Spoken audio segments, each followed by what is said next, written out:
지금 시간이 2020년 5월 24일 일요일이고요. 오후 9시 5분입니다. 올해도 거의 절반 가까이 왔어요. 시작한 지 얼마 안 된 것 같은데, 정말 시간이 너무 빨리 지나가요. 자, 코스피 먼저 보겠습니다.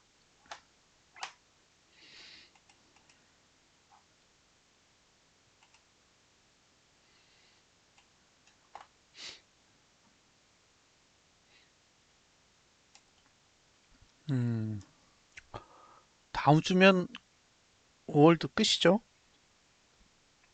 5월도 끝인데, 음,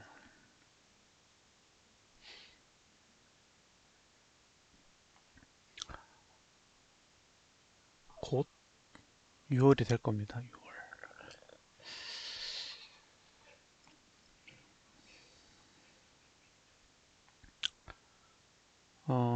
주말 동안에 이슈는 홍콩 국가보안법? 네.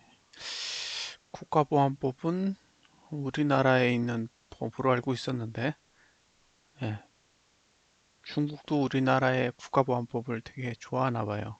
어쨌든 국가보안법을 만든다고 시도를 하고 있어서 그거 가지고 시끌시끌했는데,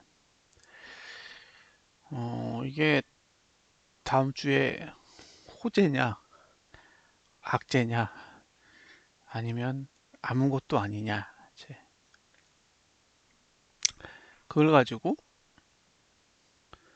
6월이 어떻게 될지 바라봐야 되겠죠. 지금까지의 결과로만 보면 에라 모르겠다요. 예, 지금까지의 결과는 에라 모르겠답니다. 에라 모르겠다. 어, 4월 말 그리고 5월 초 계속 올봄 가지고 이야기를 했었는데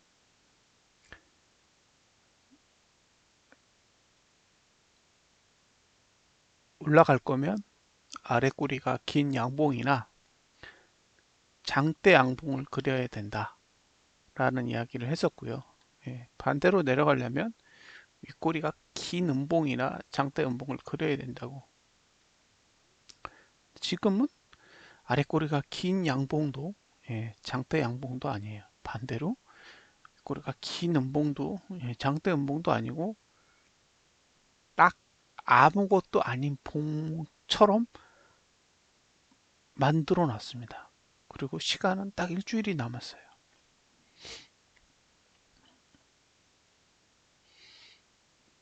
그래서 사실 지금 상태에서의 봉만 보면 에라 모르겠다 이런 생각만 들어요. 매수자의 관점이 있고 매도자의 관점이 있는 거죠. 저는 이 두 가지가 동일하지 않다고 보거든요. 그런데 보통 투자자의 입장에서 보면 매수자의 입장과 매도자의 입장을 동일 선상에서 보는 거죠.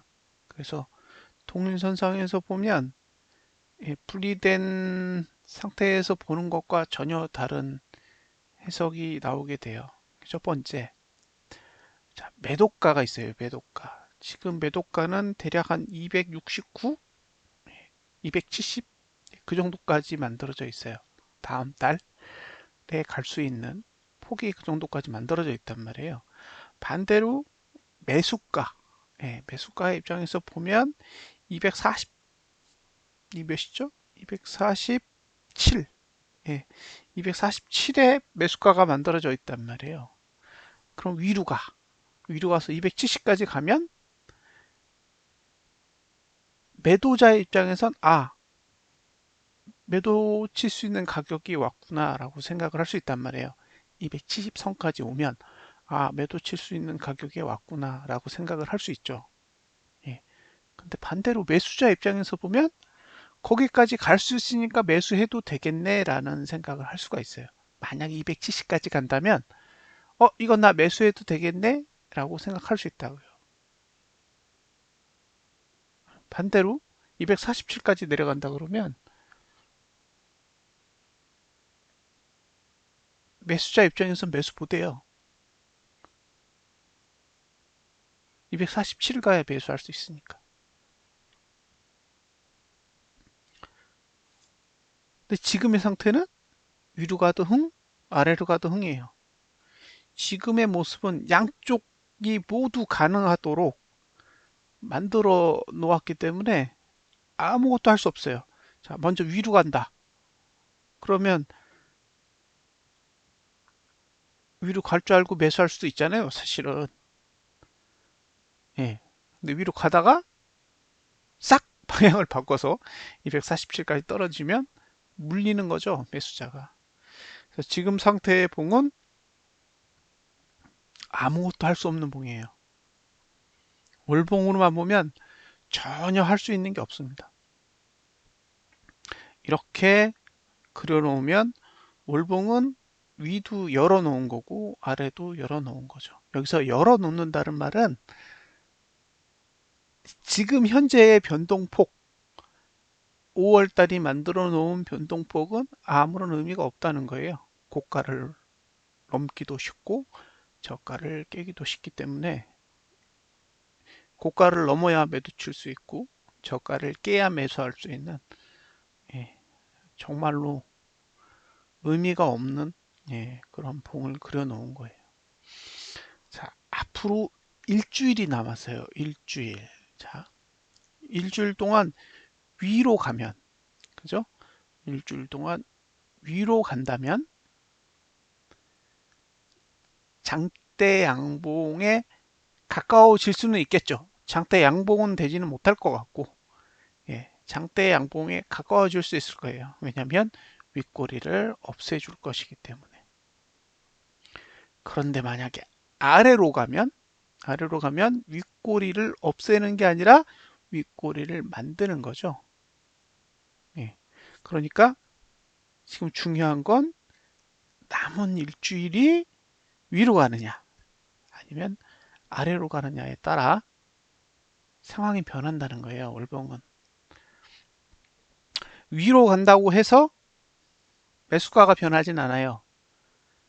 지금 상태에서 월봉이 위로 올라가서 윗꼬리를 줄인다고 해도 매수가는 전혀 변하지 않을 겁니다.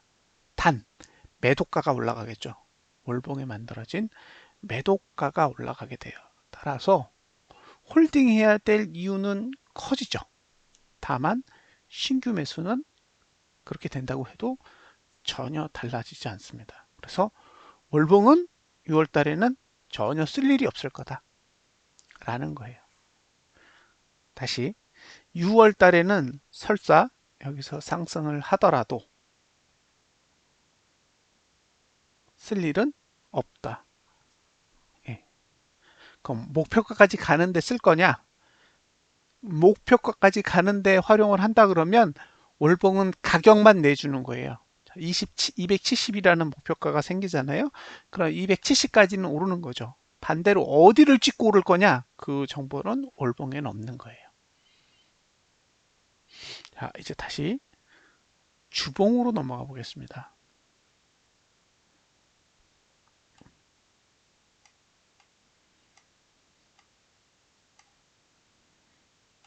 이게 주봉에 대해선 할 이야기가 좀 있죠.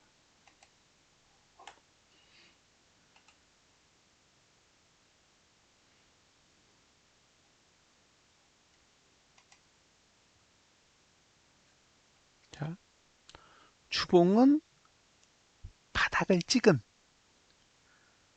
바닥이 아마 3월 달이었나요? 네, 바닥을 찍고 나서 첫 양봉이 만들어지고 난 뒤 9주가 지났어요. 9주. 투자 심리도라는 그래프가 있어요. 투자 심리도라는 그래프가 있는데, 투자 심리도라는 그래프의 특징은 이래요. 연속으로 오르면 10번 오르면 100이에요. 100. 투자 심리도라는 것 자체가 한 번 오를 때마다 10씩 증가하기 때문에 10번 오르면 10번 연속으로 오르면 100이 됩니다. 고가든 저가든 종가든 거래량이든. 그래서 투자 심리도라는 그래프를 활용해서 분석을 할 때의 기본적인 사이클은 10이에요. 10. 그러니까 투자 심리도는 10이라는 숫자를 주기로 움직이게 돼 있어요. 그건 더 이상 오를 수 없는 수치이기 때문이죠. 자, 투자 심리도가 오르기 시작한 지 9주가 됐기 때문에 다음 주가 되면 10주가 됩니다. 10주.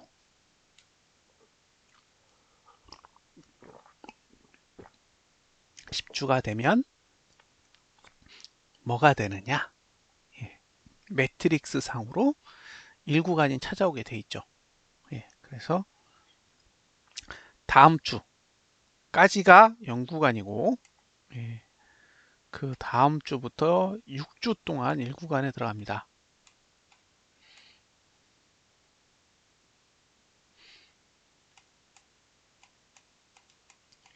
자, 다음 주까지 0구간이고 그 다음 주부터 6주 동안 1구간이 된다는 얘기죠. 자, 이제 지지라는 용어를 보자고요. 월봉은 지지가 이번 달 저가보다도 낮아요. 그러니까 월봉은 매수가를 제공할 생각이 없어요. 월봉은 5월 달에도 매수가를 줬지만 안 썼죠. 오히려 안 썼어요. 다우 지수는 볼린저 밴드 20 하단까지 비슷하게 내려오기라도 했는데 우리는 전혀 내려오지 않고 그냥 막아버렸어요. 막아버렸다고요. 중간에 아래 꼬리를 그리는 거를 딱 차단해버리고 그냥 들어 올렸어요. 자, 예를 들면 다우 지수가 한 450포인트인가 빠진 날이 있어요. 그날 우리나라는 1% 상승했어요. 1%. 다우 지수가 450포인트가 빠졌는데 우리는 1%가 상승했고 그 다음날 다우 지수가 다시 500포인트가 내렸는데 우리는 1% 조금 더 내렸어요. 그래서 다우 지수가 거의 1000포인트 내리는 동안 우리는 거의 약보합 수준으로 내렸죠. 그러니까 다우 지수가 1000포인트 가량 내리면서 아래 꼬리를 만드는 시간 동안 우리는 아래 꼬리를 전혀 안 만들고 그냥 버텼어요. 그리고 반대로 다우 지수가 900포인트를 쳐 올리니까 갑자기 2.4%를 들어 올렸어요.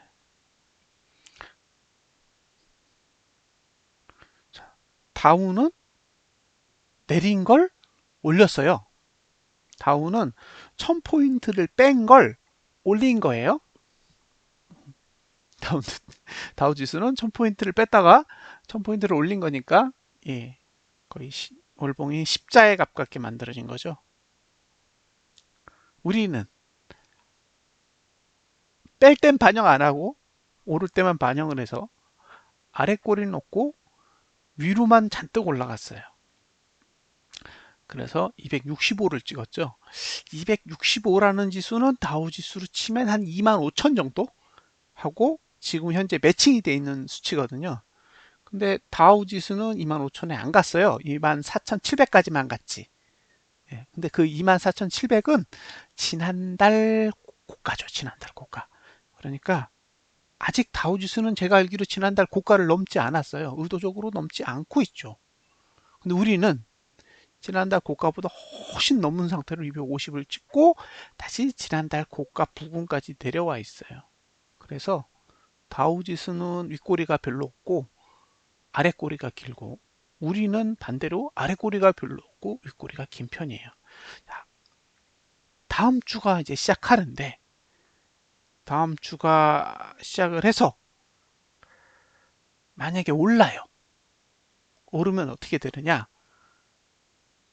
주봉이 양봉이 되겠죠. 주봉이 양봉이 될 거라는 거예요. 그러면 주봉이 그리는 저가가 있어요. 저가. 얼마인지 몰라요. 지금 상태에서 저가는 대충 여기거나 여기거나 여기에요. 1번, 2번, 3번. 자, 등가로 시작했을 경우에 지금 그 화웨이 쪽 이슈가 있고, 그 다음에 그 홍콩 국가보안법 이슈가 있잖아요. 그걸 가지고 악재로 쓸지 호재로 쓸지 이제 모르겠어요. 하도 무시를 해대니까. 그러면 이제 여기서 보면 1번이 저가일 수도 있고 2번이 저가일 수도 있고 3번이 저가일 수도 있어요. 그게 얼마냐는 전혀 중요하지 않아요. 자, 저가를 만들었어. 그 다음 주, 즉 6월 첫째 주에 그 저가가 무너지면 안 돼요. 왜? 6월 첫째 주부터는 1구간에 들어가요. 저가 투자 심리도가 6주 연속으로. 그렇죠? 그러니까 다음 주에 만들어진 저가는 무너지면 안 되는 거죠. 다시 설명드리면 다음 주에 만들어진 저가는 6월 달의 저가보다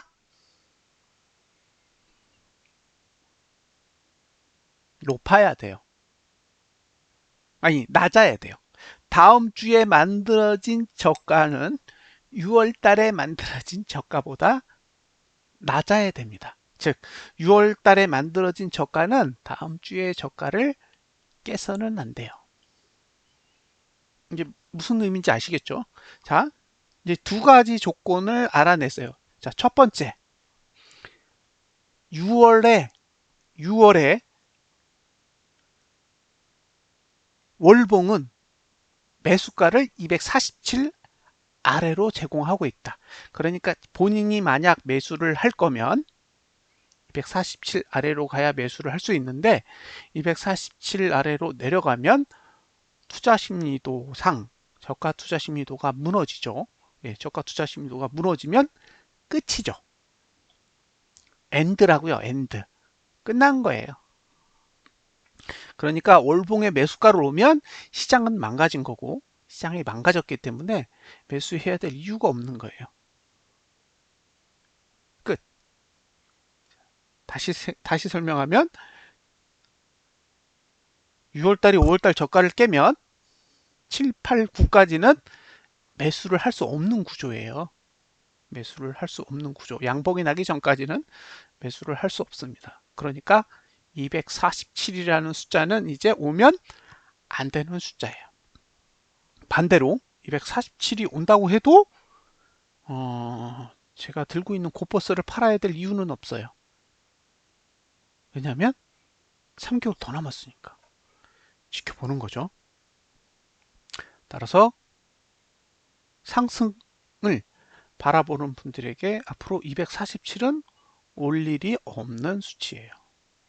두 번째, 자, 주봉에서 보면 결국 주봉의 상승세를 이용해서 월봉의 저항까지 올라가야 되는데 다음 주까지는 가능하다.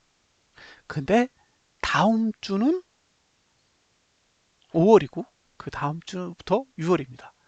따라서 다음 주에 만들어진 봉의 저가를 6월 달에 깨는 일은 없어야 됩니다. 6월 달에 깨는 일이 발생하면 끝난 거죠. 끝난 거예요. 그래서 6월 상승이라면 6월 달의 저가는 다음 주에 만들어진 저가를 깰 일이 없습니다. 깰 일이 없다는 얘기는 다음 주는 무조건 조정 후 양봉을 그려야 되는데 여기서 조정이라는 것도 얕은 조정이 오면 무너지기 쉽겠죠. 예를 들면 1번까지 내려왔어요. 그러면 1번보다 6월달 저가가 높아야 돼요. 1번보다 6월달 저가가 높아야 돼.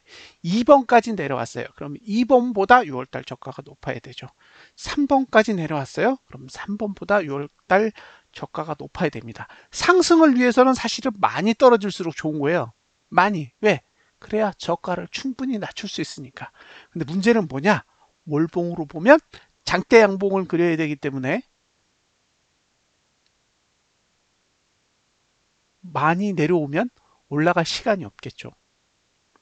이게 딜레마입니다. 저항은 4번에 있어요. 자, 만약에 봉대로만 움직인다 그러면 올라갈 구속도 없고 내려갈 구속도 없어요. 이 봉의 구조로만 보면 급등하기도 어렵고 급락하기도 어려운 구조로 만들어져 있다는 거죠. 봉을 만약에 1번과 4번 사이에 그려놨다. 그럼 누구한테 불리하겠어요? 상승한테 불리하겠죠. 왜냐하면 다음 주에 저가를 그 다음 주에 깨면, 만약에 6월 달에 깨면 상승은 끝나는 거니까. 그래서 만약에 이게 상승을 위한 준비 과정이다라고 본다면 다음 주에는 장대 양봉이 나와야 됩니다. 장대 양봉. 한 270까지 가야겠죠. 저가는 260선에 두고 고가하고 종가는 270선에서 끝나면 지금까지 제가 주장을 했던 하락장의 시나리오는 일부 붕괴될 수 있습니다. 6월 달에 한정돼서. 그런데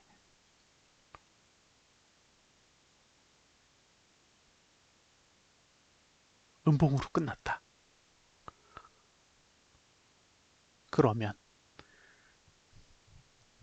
어떻게 될까요? 다음 주에 만약에 음봉으로 끝나게 된다 그러면 어떤 일이 벌어질까요? 6월 달에 저가 깨기 쉽겠죠? 그죠? 6월 달에 저가를 깨기 쉬울 거잖아요. 다음 주에 저가를. 그러면 끝나는 거예요. 끝. 예, 일단 매수는 못하는 거예요. 매수를 못하는 구조가 만들어지는 거예요. 자, 올라가고 내려가고는 전혀 중요하잖아요. 예, 이제 매수할 수 있는 방법이 없는 거예요. 월봉은 매수가가 너무 낮고 주봉은 저가 투자 심리도가 하락하면서 지금까지 만들어 왔던 상승 주기가 끝나게 돼요. 그래서 다음 주는 신경을 정말 많이 쓰셔야 됩니다. 금요일 날 크게 상승한 상태로 그냥 끝났다면 265라는 숫자에서 그냥 끝났다면 마음을 좀 접었을 것 같아요.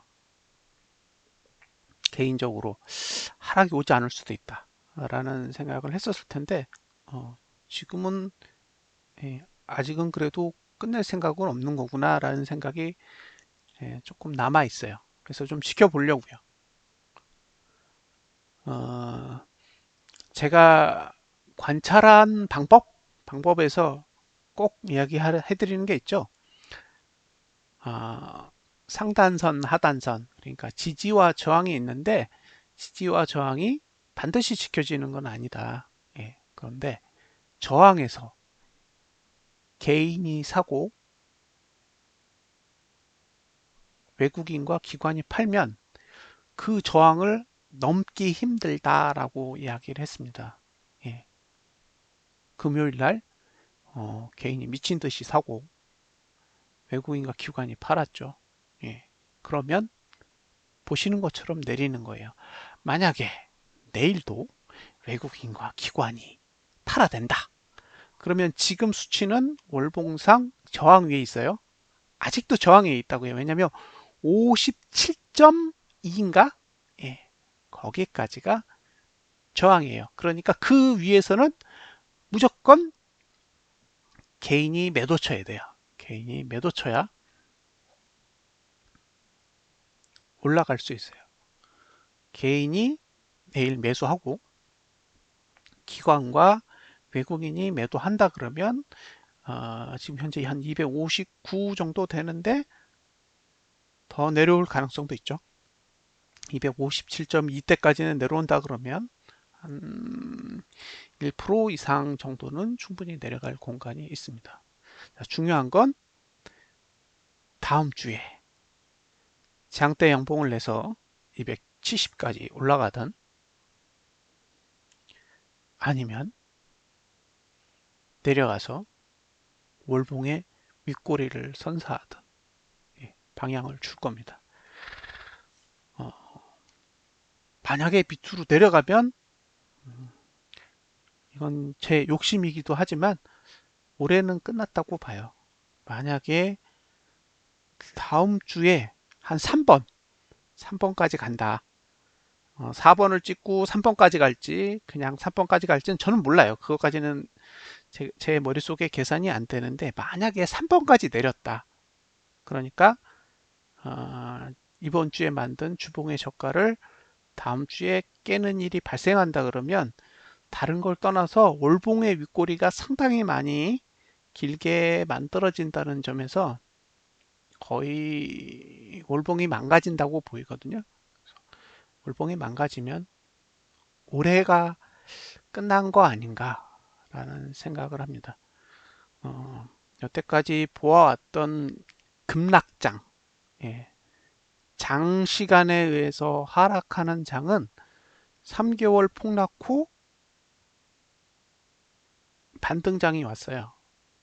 그게 보통 주봉에 의해서 왔기 때문에 주봉이 무너지면 이제 주봉과 월봉이 같이 무너지는 그런 현상들이 있었거든요. 그래서 다음 주가 아마도 그 방향을 결정하게 될 걸로 봐요. 만약에 이번 주에 완전히 무너졌다 그러면 오늘 이제 끝났습니다라고 이야기를 했었을 텐데 아직은 여지가 남아 있어요. 양쪽 다 남아 있으니 다음 주에 관찰을 해봐야 될 것 같습니다. 지금까지 개인이 얼마를 샀냐면 잠깐만요. 계산 좀 해볼게요. 지금까지 개인이 얼마를 샀는지 2019년도 12월 26일부터 금요일까지 사들인 돈은 28조입니다. 28조. 개인이 28조 원을 샀어요. 지금까지 보아왔던 상황 중에서 저는 개인이 28조 원을 산 걸 본 적이 없어요. 반년도 안 되는 시간 동안 28조 원을 샀어요. 28조 1,800억 원.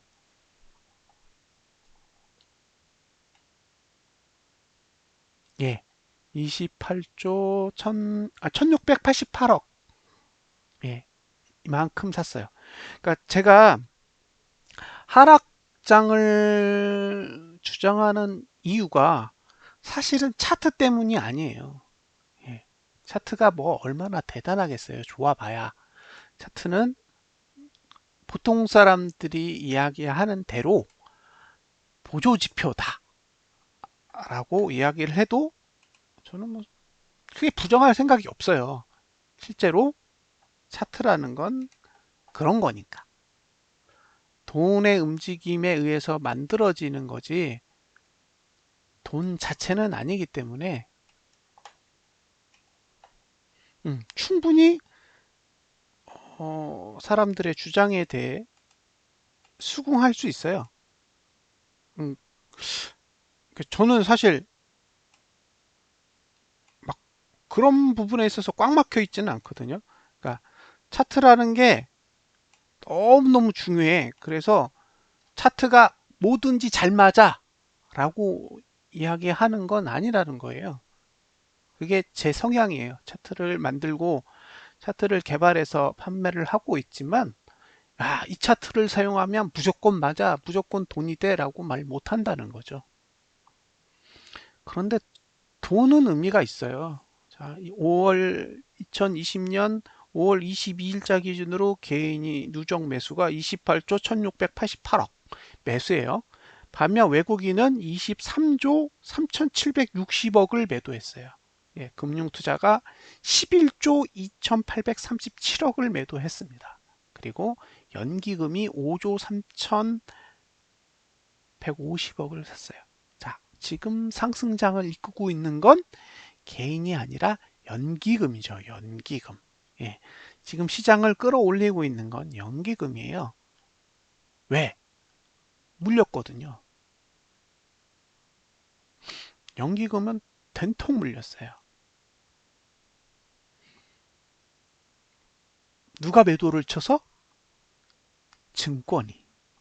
증권이 매도를 쳤죠. 그러니까 코로나 사태가 발생하고 나서 제일 먼저 도망간 건 증권이에요.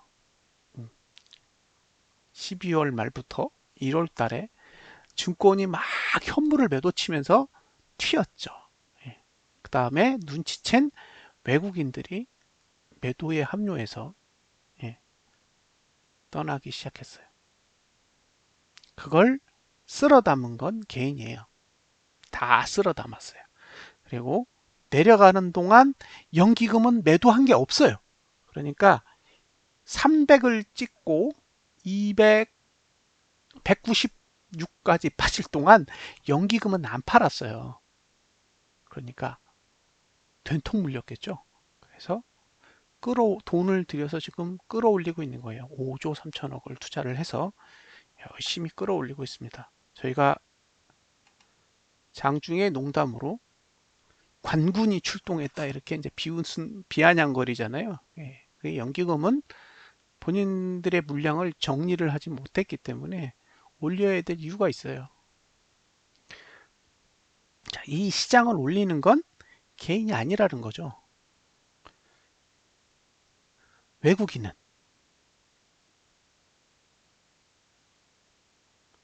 지금 얼마나 팔고 있는 걸까요? 23조 3천억 700. 지금 금액은 5월 18일을 빼면 최고예요. 5월 18일을 제외하고 나면 역대 최고치입니다. 2019년 12월 26일 이후로. 외국인은 뭐 하고 있어요? 계속 팔고 있습니다. 예. 저는 이렇게 파는 건 리만 브라더스 때하고 비슷해 보여요. 왜 이렇게 팔까? 예. 내려도 팔고 올라도 팔아요. 정보에 있어서 과연 이들이 우리보다 멍청할까요? 저들은 우리나라 이슈뿐만 아니라 전 세계 이슈도 다 알고 있잖아요. 그런데 팔아. 그죠? 증권도 팔아. 왜 팔죠? 11조 2천억 원을 팔고 있는데 11조 2,837억은 최고치예요. 증권도 최고치를 갈아치워요. 외국인은 아직 못 갈아치웠고. 왜 저 둘은 미친 듯이 팔까요? 저 둘이 우리나라 주식을 좌지우지하는 주체예요. 증권과 외국인. 근데 저들은 도망가. 저들은 계속 팔고 도망가고 있습니다. 근데 우리는요, 그걸 다 사들여요. 그리고 말하죠. 동학군이 승리했다. 승리했을까요? 무엇을 얻었죠? 주식을 얻었죠. 동학군이 얻은 건 주식이에요. 수익이 아니라. 예. 그 중에 일부는 도망갔어요. 팔고. 그쵸? 동학군에 가담했던 사람들 중에 일부는 팔고 도망갔다고요. 그리고 자랑했어요. 야, 나는 동학군에 가담해서 큰 돈을 벌었어. 동학군에 가담했던 사람이 판 물량을 누가 샀어요? 다른 동학군이 샀어요. 그죠? 동학군이 판 걸 외국인이 사거나 기관이 산 게 아니라 증권이 산 게 아니라 다른 개인이 샀습니다. 그러니까 외국인과 기관의 입장에선 그냥 개인이 개인한테 물량을 바꿔준 거예요. 자기네 돈 안 들어갔어요. 개인들끼리 서로 주고받은 거죠. 자, 개인이 28조를 샀는데 시장의 평가는 이래요. 멍청한 외국인들, 기업의 가치도 모르는 것들, 그렇죠? 그리고 개인은 승리했다고 이야기를 합니다. 개인이 승리를 하려면 지금 들고 있는 물량을 다 익절해서 외국인과 증권한테 팔아야 끝나요. 그러니까 앞으로 28조 원을 외국인과 증권한테 줘야 이 동아운동의 성공을 기대해 볼 수 있습니다. 외국인과 증권이 계속 올릴까요? 개인이 팔려면 올려야 돼요. 왜? 이익이 나야 팔 테니까. 삼성전자의 개인 투자자의 평균 단가는 5만 1,000원대예요. 지금 얼마냐? 4만 8천 얼마일걸요? 자, 하이닉스의 단가도 8만 5천 원인가 그래요. 예, 지금 하이닉스 8만 1,000원 될 거예요.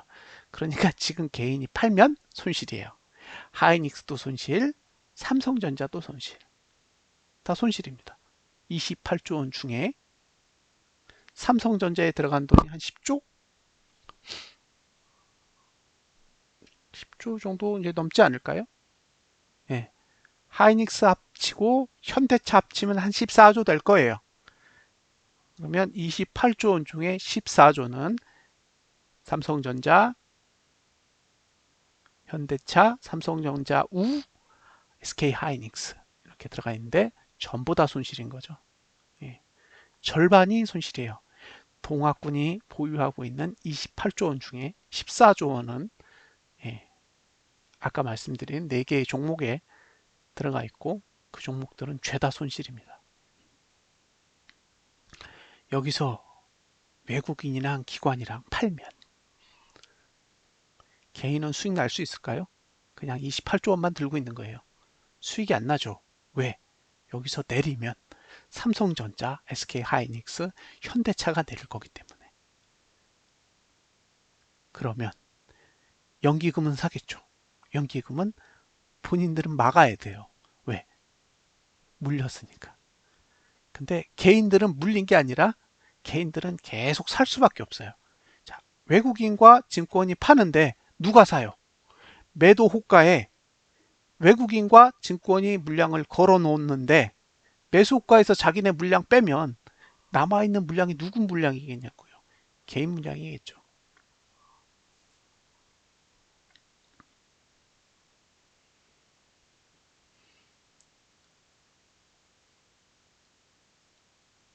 저 돈을 어떻게 손절할 거냐가 사실은 관건이에요.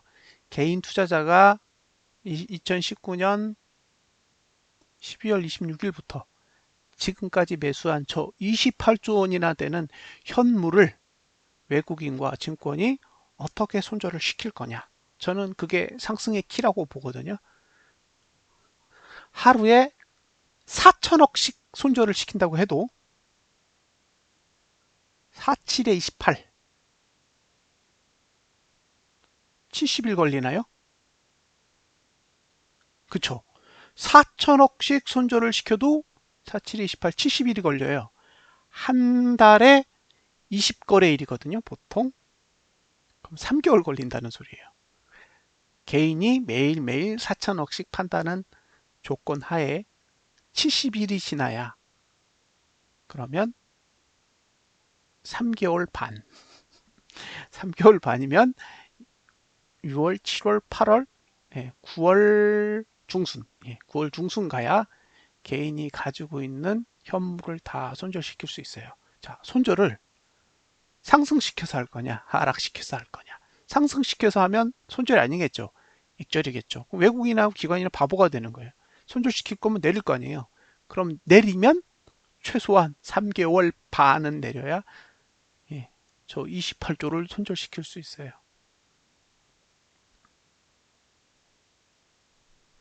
돈으로 보면 아무 생각을 할 수가 없어요. 차트로 보면 아까 보여드렸잖아요. 위로 270, 아래로 247이 보인다고. 지금 상태에서. 근데 돈으로 보면 아무것도 안 보여요. 왜냐하면 외국인은 5개월 동안 아무것도 사지 않았어요. 아무것도 사지 않았기 때문에 내려가도 손해볼 게 아무것도 없어요. 사지 않았잖아요. 들고 있는 물량이 없단 말이에요. 신규로 들고 있는 물량이 아무것도 없어. 그러니까 내려도 흥, 올라도 흥이에요. 왜? 어차피 팔 생각밖에 없기 때문에. 증권은 나도. 그럼 악재가 오면요.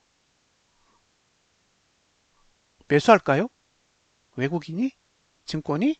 그럴 생각 없을 거예요. 악재가 오면 팔겠죠. 호재가 오면 증권은 잠시 매수했다가 비싸지면 또 팔겠죠.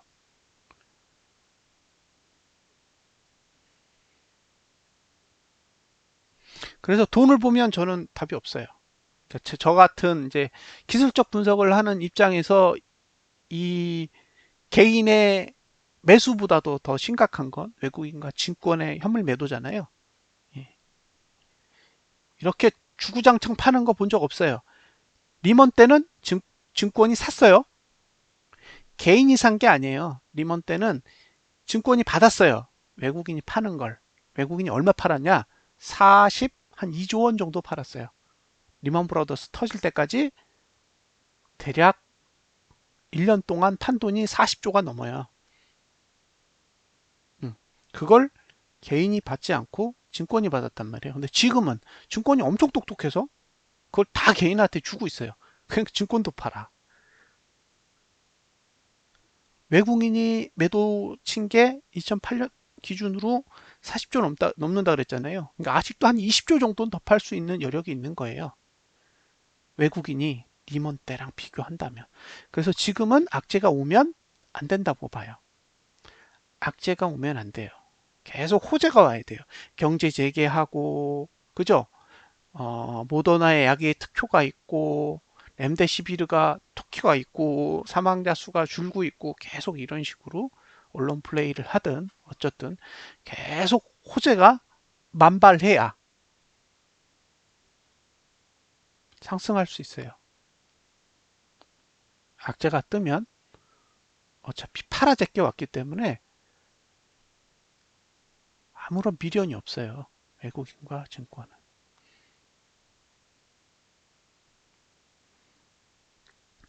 그래서 저는 돈을 보면 지금 뭐 네이버든 카카오든 엄청나게 올랐잖아요. 무서워요. 왜냐면 저는 종목을 보는 사람이 아니라 지수를 보는 사람이라 지수를 보면 도저히 답이 없는 거죠. 없어요. 증시를 개인이 바친다? 2005년 말, 2005년도면 제가 기억하기로 노무현 정부 때였는데, 예, 노무현 정부 때 부동산에 대한 대책을 한번 크게 내놓은 적이 있어요. 그때가 아마 말이었을 거예요. 그래서 그때 부자들이 집을 다 팔았어요. 그 부동산 정책 때문에 빚을 내 가지고 개인들이 집을 다 샀고 부자들이 집을 싹 다 팔았죠. 예. 그 사건 이후로 부동산은 망했죠. 예, 2006년 이후로 2014년도까지 아마 계속 부동산은 침체 시장을 걸었고요. 반대로 이제 부동산에서 빠져나온 돈이 증시로 들어왔어요. 2006년 이후로. 예. 그리고 1년 동안 반짝였다가 망했죠. 예. 쫄딱 망해서 예. 서브프라임 모기지 사태 터지고 2000 넘었던 증시가 9천 밑으로 떨어졌죠. 그러니까 개인의 돈이 시장에 들어온다라는 건 버블을 만드는 거예요. 버블. 예. 버블이 만들어지면 꺼집니다. 그리고 대부분 개인 돈이 들어온다라는 건 막장을 의미해요. 막장. 왜? 시장을 움직이는 건 개인이 될 수가 없기 때문에 개인이 들어온 돈만큼 빼야 차익이 생기죠. 그 차익을 먹어야 예, 새로운 상승장이 오겠죠. 지금은 이게 대세 상승을 그릴 수 있는 구조는 아니에요. 주가가 싸다. 예, 그럴 수 있어요. 예, 다우 지수도 싸고 코스피 지수도 싸요. 이 정도 지수를 보게 될 줄은 저도 몰랐어요. 근데 그만큼 안 좋은 거잖아요. 그만큼 상황이 안 좋은 거예요. 그러니까 이 정도의 지수를 보여주는 거죠. 예. 그런데 만약에 이렇게 폭락하는 가운데서 개인이 손절을 했다면, 그죠? 미친 듯이 손절을 했다면, 아, 이게 새로운 상승으로 가는 교두보가 될 수도 있겠다라고 생각을 할 텐데, 예. 지금은 오르나 내리나 외국인은 현물만 땡기고 있어요. 현금만 땡기죠. 현물을 팔아서. 그래서 저는 욕을 먹더라도, 예. 제가 본 기억으로는 이런 상승장은 없었어요. 이게 상승장이 오더라도, 예. 이건 제 수준에서는 예, 이건 상승장으로 인정할 수가 없어요. 제가 보지 못한 유형의 시장이기 때문에. 그래서 상승장이 오면 이건 정말 제가 분석을 잘못한 겁니다라고 차라리 시인하는 편이 나을 것 같아요. 예, 제 분석이 틀렸습니다. 예, 제가 오판을 했습니다라고 이야기하는 편이 훨씬 더 나을 것 같고요. 저는 이렇게 개인이 미친 듯이 쏟아붓고 외국인과 증권이 미친 듯이 팔고 있는 이 구조에서 와, 이게 상승장이라고 말하기 쉽지 않을 것 같아요. 제가 사실 주로 보고 있는 종목이 세 종목이잖아요. 삼성전자, 현대차, SK하이닉스. 예. 요 종목들은 별로 변함이 없어요. 움직이는 건 엉뚱한 종목들이 움직이고 있어요. 그래서 그런 종목들을 보면 상승장처럼 보여요. 급등하니까. 예. 삼성전자 한 종목이 1%를 빼면 얼마가 날아갈까요? 한 3조 원 정도 날아갈 거잖아요. 3조가 날아가요. 3조. 300조를 기준으로 했을 때 만약에 280조면 2조 8천억 원이 날아간단 말이에요. 1%를 빼면 그러면 증시를 보합으로 만들려면 2조 8천억 원어치 어떤 종목이 상승해야 돼요. 삼성전자를 제외하고. 1조짜리 회사가 2조 8천억이 증가하면 어떤 일이 벌어지겠어요? 난리 나겠죠. 10조짜리는 난리 나겠죠. 30조짜리는요. 난리 나겠죠.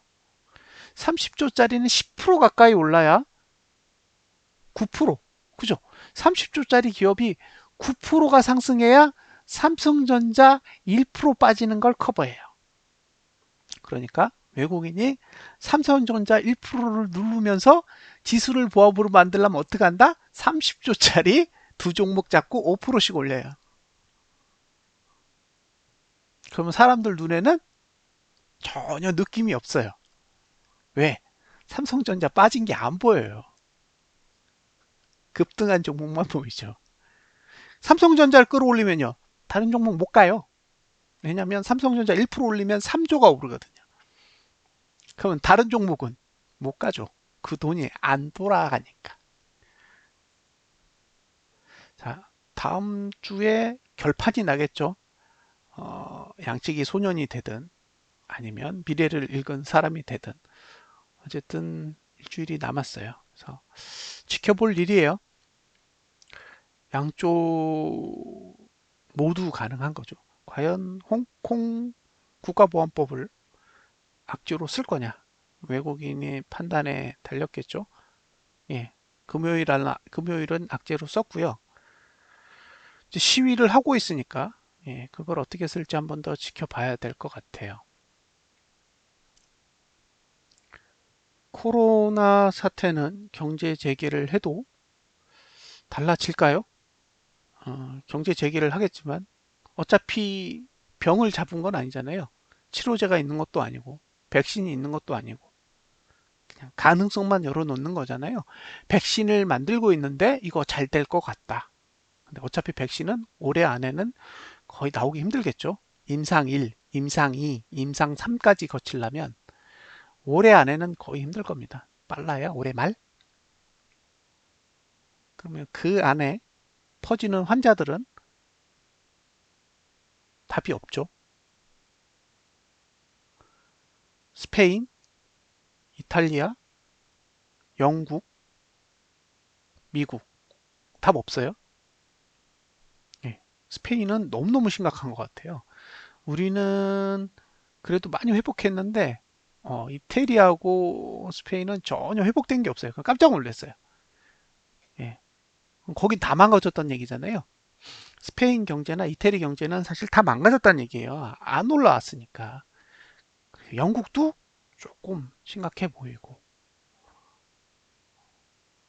미국은 부양을 했죠. 예, 정책적으로 자금을 풀어서 부양을 했으니까 결과는 처참하지만 돈이 있으니 예, 뭔가가 나타나고 있는데 반해서 유럽은 우리가 생각한 것보다 훨씬 더 심각한 형태를 가지고 있는 것 같아요. 자, 재개를 했어요. 해수욕장을 개방하고 관광을 개방해요. 이게 코로나 관광이죠. 그죠?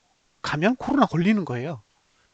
우리나라에서도 잘못 돌아다니면 코로나에 걸려서 개고생을 하는데 유럽에 가면 우리나라에서 코로나 걸릴 확률보다 엄청나게 높은 퍼센티지로 감염이 될 수 있는 거잖아요.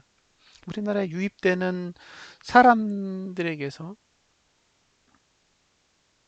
감염률이 잠시나마 높았던 건 그런 이유이기도 하겠죠.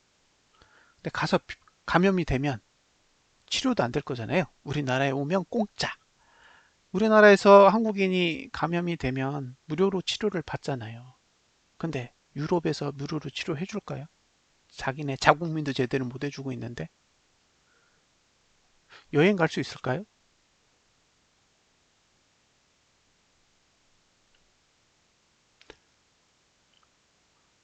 우리나라도 다시 감염이 시작되고 있어요. 잘 잡아야 되겠죠? 예. 저희 동네에도 감염자가 있어요. 이쪽에도 조금씩 조금씩 생기고 있어요. 그러니까 이게 매우 특별한 병이 아니라 우리 주변에서 감염이 될 수 있는 병이에요. 걸리면 정말 고생하겠죠. 저는 걸리고 싶지 않아요. 근데 걸리고 싶지 않으려면 마스크 쓰고 돌아다니는 것도 스스로 제한해야 되고 사람들이 있는 곳 가려야 돼요. 막말로 경제 활동을 제대로 할 수 없는 거죠. 이런 상태가 계속 지속된다면 피해를 보시는 분들이 계실 것 같아요. 특히 이제 운동과 관련된 부분, 뭐 피트니스, 태권도 이런 데는 학원과 같이 마스크를 착용하고 활동할 수 있는 게 아니니까 정말 이런 상황에서 직격탄을 예, 맞을 수밖에 없는 그런 업종인 것 같아요. 길어지면 길어질수록. 그래서 이게 빨리 해결되는 게 사실은 최선이잖아요. 예, 그러니까 제가 하방을 보고 있지만 사실 코로나 사태는 하루빨리 해결이 되는 게 베스트죠. 근데 그럴 수 있을지가 의문이에요. 예, 그냥 경제 재개에 의해서 기대감만 부풀어 있지 실질적으로 이 병을 어떻게 제어할 건지 어떻게 치료할 건지 이런 거에 대한 건 없어요. 적어도 우리나라를 제외하고는.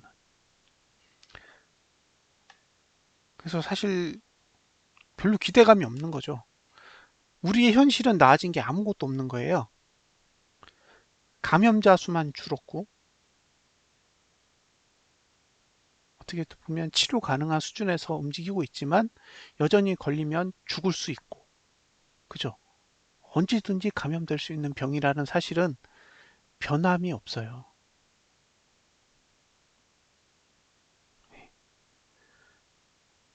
이제 경제를 돌아가게 하지 않으면 경제가 무너지겠죠. 국가가 가진 돈으로 얼마나 더 버틸 수 있겠어요? 그러니까 풀어야겠죠. 음, 풀었는데 번지면 그 다음엔 답이 없을 것 같아요. 이미 국가가 할 수 있는 일은 다 했다고 봐요. 미국도, 한국도, 유럽도.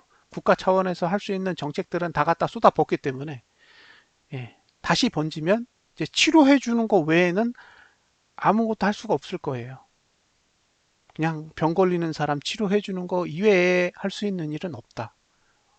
예, 국가가 가진 돈도 한계가 있을 테니까요. 그래서 꼭 기대감만 있는 건 아닌 것 같아요. 문제가 해결된 건 없어요. 그냥 덮었지. 해결된 것처럼.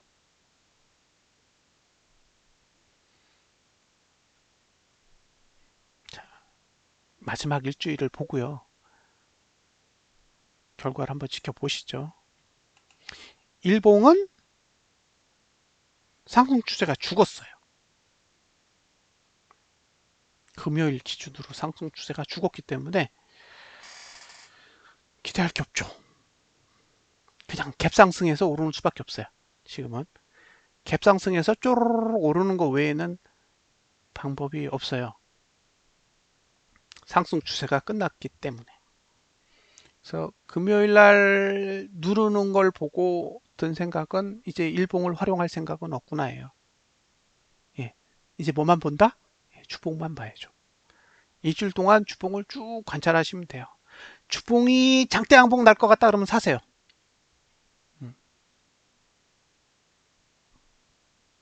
그리고 음봉 나면 틀린 거예요. 간단합니다. 다음 주의 저가가 6월달 저가보다 낮아야 됩니다. 따라서 매수자는 다음 주 저가가 6월달 내내 손절선이 될 겁니다. 자, 이렇게 해서 코스피는 마무리를 짓고요. 이제 암호화폐를 잠시 볼까요?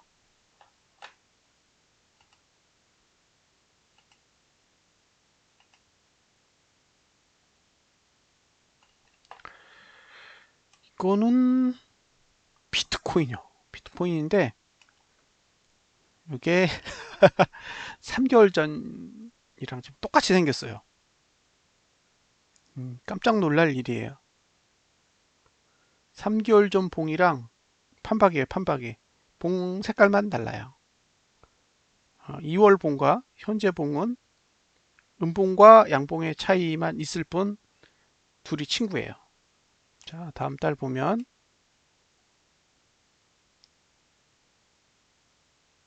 지지가 올라오죠. 예. 그래서 참 봉 그지같이 그려놨어요. 이게 아래 꼬리가 밑으로 길어야 되는데 아래 꼬리를 제대로 만들어 놓질 않았어요. 현재 매수가는 1065만 원. 예. 그러면 이 구조는 1065만 원 현재가를 기준으로 해서 1065에서 이번 달 저가 사이에만 매수할 수 있고요. 나머지는 의미 없어요. 자, 이제 주봉으로 갑니다.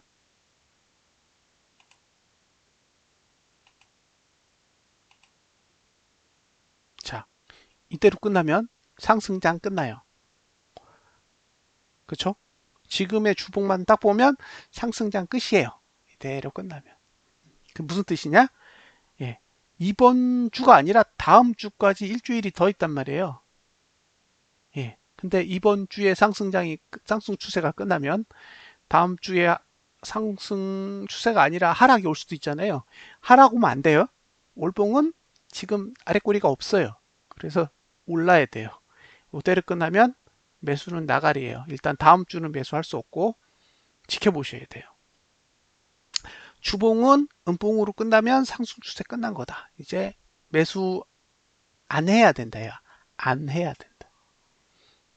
그러면 이대로 만약에 다음 주에 잘 버티면 다음 달 월봉에 지지가 있으니까 매수 전략을 써볼 수 있고 반대로 다음 주에 밑으로 무너지면 월봉은 매수가가 망가질 거기 때문에 매수 못 하겠죠. 예, 제가 지금까지 보아온 비트코인의 특징은 주봉이 주력봉이에요. 주봉. 거의 주봉에 의해 움직이거든요. 근데 주봉이 상승 추세가 끝나간다는 거는 진짜 조심해야 되는 거예요. 자, 일봉은 볼 게 없습니다. 왜? 주봉만 보시면 돼요. 주봉이 음봉으로 끝나면 끝. 자, 리플. 리플은 애증의 코인이죠. 제가 지금까지 거래를 해본 코인이 딱 세 종류가 있는데 하나가 비트코인, 또 하나가 리플, 그 다음에 이오스요. 이 세 가지를 사봤어요.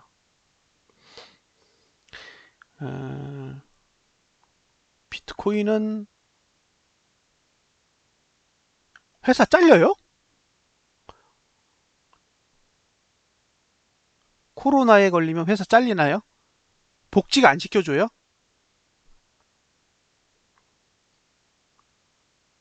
아, 복지 그래도 사실 감염시킬 수 있겠다. 그쵸? 그러니까 본인은 사실 다니고 싶어도 이게 아마 감염되면 인자가 바이러스가 없어지는 게 아니라 포함이 돼 있대요. 몸에 남아 있는데요. 평생 동안. 그러니까 그분은 복균자잖아요. 단지 음성일 뿐이지. 어, 진짜 그럴 수 있겠네요. 대기업이든 중소기업이든 코로나에 걸리면 더 이상 같이 일 안 할 것 같아요.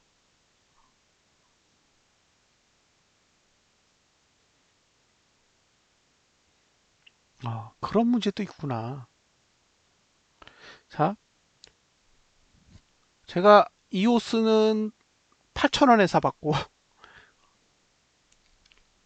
리플은 290원에 사봤고, 예. 비트코인은 700만 원대 사본 것 같아요.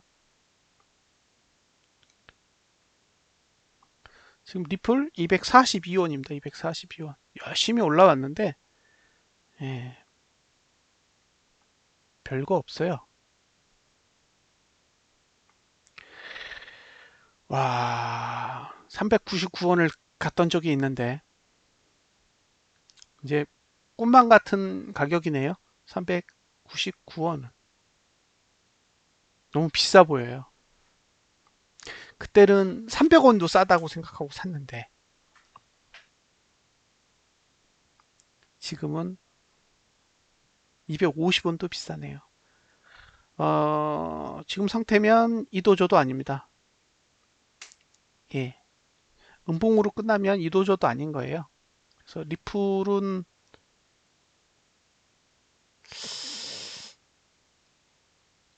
기대하기 어렵네요. 어쨌든 이런 모양새면 좀 기대하기는 어려워 보여요. 예전에 재미있는 분이 하나 있었죠.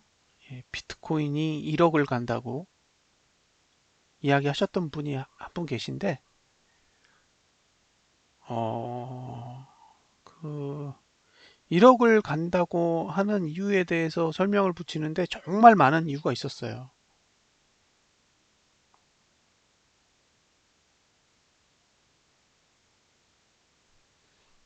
근데 사실 저는 이유는 없다고 봐요. 세상에 이유가 어디 있어요? 오르면 오르는 거고 내리면 내리는 거지. 이유가 있어서 오르고 이유가 없어지면 내리나요?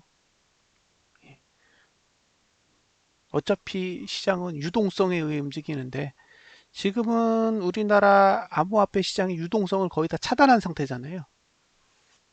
그 시장에 들어와서 거래를 못하도록 막고 있으니까 결국엔 돈이 들어오지 못하니까 제대로 힘도 못 쓰는 것 같아요. 리플의 가치가 달라졌을까요? 비트코인의 가치가 달라졌을까요? 저는 비트코인이 피자 두 판이랑 바꿀 때랑 지금이랑 전혀 가치는 변함이 없다고 봐요. 예. 왜냐면 기술적인 부분은 그때나 지금이나 아무런 차이가 없어요. 뭐만 바뀌었다? 예. 유동성만 바뀐 거죠.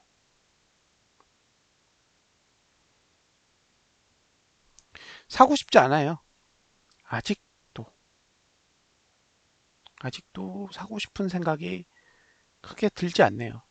제가 도망갈 때도 그냥 아무 생각 없이 도망갔죠, 사실. 저는 399원 가기 전에 이미 튀었으니까요. 아, 이런 상승은 나는 원하지 않아. 라고 생각하고 튀었는데, 오히려 370원대 이상에서 파시던 분들이 있었어요. 좀 부럽긴 하더라고요. 아, 내가 그 가격을 간다고 얘기해 놓고 나는 320원에서 도망갔으니까. 야, 참, 그런 생각을 했는데, 지금 생각해 보면 그때 도망간 게 그나마 몇 푼이라도 건진 거예요. 예, 지금은 엉엉엉 하고 있겠죠. 그때 도망갔으니까 지금 편안하게 보는 거죠. 근데 사고 싶지 않아요. 아직도 리플을 사고 싶은 생각은 없어요. 그리고 지금의 구조도 예, 위에 저항과 밑에 지지가 있지만 어쨌든 봉이 음봉으로 만들어져 있기 때문에 매력적이지는 않은 것 같아요. 아직도. 자, 주봉은 상승 추세는 무너졌는데 그냥 옆으로 기어요. 이대로 가면 다음 주도 그냥 답이 없는 거죠. 위로 가도 흥, 아래로 가도 흥. 모르겠어요. 이건 방향을 알려주지 않겠다라는 거거든요. 이게 수렴하는 거잖아요. 예, 예. 일봉도 비슷한 구조입니다. 이더리움. 저는 아직 이더리움을 거래해 본 적은 없어요. 이더리움은 그나마 아래 꼬리를 좀 잘 만든 편이죠. 예. 가장 잘 만들어진 봉이에요. 이더가. 예, 지금은 상대적으로 이더리움이 가장 잘 만들어져 있는 걸로 보여요. 산다면 이더리움. 예. 하지만 주봉은 아직 애매해요. 이게 상승 추세가 무너진 뒤에 상승 추세를 다시 만드는 건데 아직 2주가 더 필요해요. 상승 추세를 하락 추세를 끝나는 데까지. 그래서 잘 만들어지기는 이더리움이 제일 잘 만들어진 것 같고요. 리플은 사고 싶지 않아요. 리플은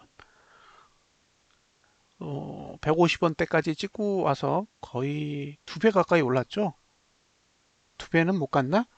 2배 가까이 올랐던 것 같아요. 리플이. 네, 그럼에도 불구하고 300원대의 입장에서 보면 그냥 계속 내리고 있는 거예요. 이 입장 차이인 거죠. 아직도 매력을 크게 느끼지 못하겠어요.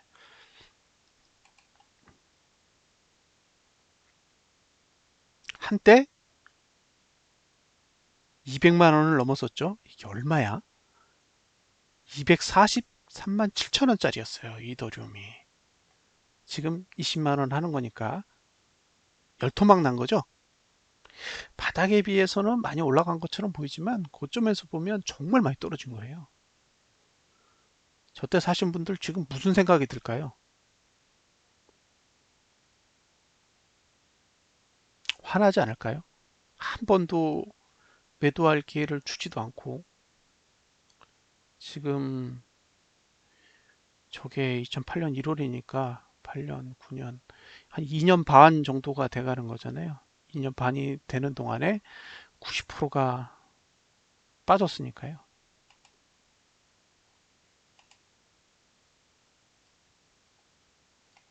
슬픈 이야기예요. 오히려 비트코인은 3분의 1 가격인데, 예, 이더리움은 10분의 1 가격이고, 리플은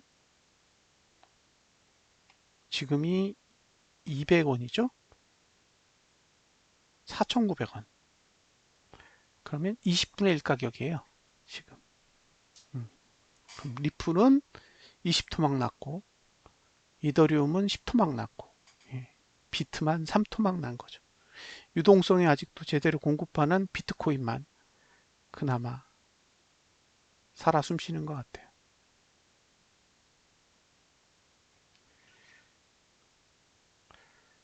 어쨌든 조금 더 지켜보려고요. 월봉이 정말 의미가 있을 때까지. 좀 암호화폐는 어려운 것 같아요. 차라리 주식처럼 누가 팔고 누가 사고 뭔 짓을 하고 있는지라도 볼 수 있으면 예, 힌트라도 얻을 텐데 암호화폐는 그런 게 일절 없어요. 사람들끼리 막 열심히 떠들어요. 이렇게 되고 저렇게 되고 막 떠드는데 이해가 안 되는 거죠. 전혀 이해가 안 돼요. 예. 왜냐? 리플도 비트코인도 이더리움도 시중에서 유통되는 방식이 아니에요. 시장에서 실제로 플레이되지 않는단 말이에요. 그냥 코인 자체로만 가격을 매겨놓은 거라서 거래 가치는 정말로 좋은데 시장 가치는 전혀 없어요. 비트코인을 들고 있으면 은행에서 담보 설정해 주나요? 안 해줘요. 리플을 가지고 있으면 전세 대출 해주나요? 안 해줘요. 그러니까 시장에서의 가치는 전무해요. 그런 것들이 문제라는 거죠. 지금까지 암호화폐 시장에서 플레이하시는 분들이 얘기한 건 그거예요. 암호화폐의 가치를 우습게 보지 마라. 근데 결국에는 유동성을 끊어버리니까 가격이 20분의 1, 10분의 1, 3분의 1로 떨어졌어요. 함부로 매수를 추천하기는 어려울 것 같아요. 제 입장에서는 그렇습니다. 이게 단타를 하고 단기 거래를 하고 이런 식으로 접근하기보다는 조금 더 긴 안목을 가지고 봐야 될 것 같아요. 그게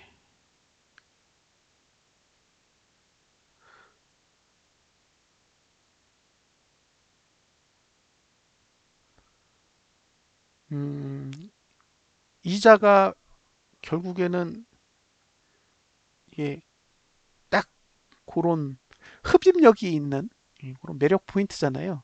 그런 걸 주니까 사람들이 그냥 붙어 있는 거죠. 본질은 돈이 나올 구석이 없어요.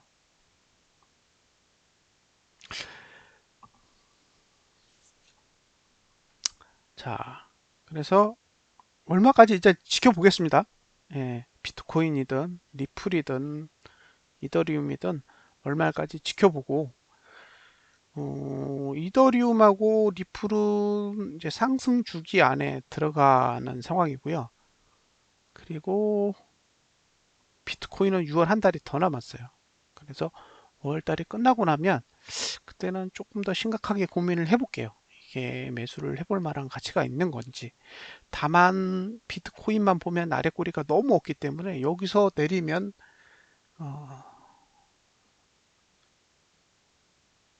또 골치 아파질 것 같은 생각이 들어서 선뜻 제 기준에서 이거 거래하시면 좋을 것 같아요 라는 말을 못 하겠어요. 다만 좋은 결과가 있으시길 바랄 뿐이죠.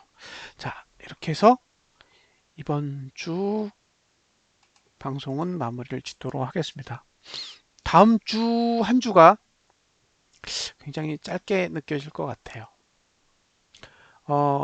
주식 검색기는 배포를 했고요. 8월 말까지 쓰실 수 있어요. 8월 말까지. 예스 트레이더로 만들어져 있으니까 하이투자증권의 계정을 만드시면 됩니다. 내일 아침 9시 땡 치면 제가 주봉을 한번 딱 검색해 볼게요. 주봉을 쫙 검색을 해본 다음에 주봉에서 괜찮은 종목들이 뭐가 있는지를 좀 골라서 그걸 보고 같이 관찰해 보면 재미있을 것 같아요. 그래서 내일 그걸 가지고 다시 이야기를 나눠보도록 하겠습니다. 자, 감사합니다. 다음 주에 뵙겠습니다.